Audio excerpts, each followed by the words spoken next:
अस्ति हामीले 10 बजीसम्म बेलुका गरेको काम आज मजाले यो गोलो सिँढी पनि हामीले बनायौँ, मजाले बनाएको छौँ। सायद तपाईँहरूलाई पनि मनपर्छ होला जस्तो लाग्छ। अनि यतातिर पनि बारबेर मजाले भयो। यो चाहिँ कालिम्पोङ बजार हो, उपर यो हाट बजार हो पर।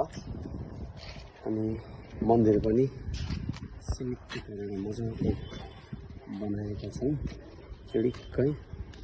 त्यसै कारणले गर्दाखेरि बजारमा चाहिँ अलिकति काम गर्न अप्ठ्यारो हुन्छ।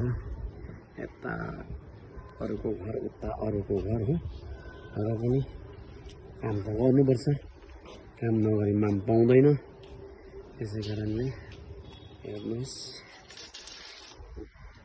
हाम्रो काम सायद मनपर्छ होला तपाईँहरूलाई।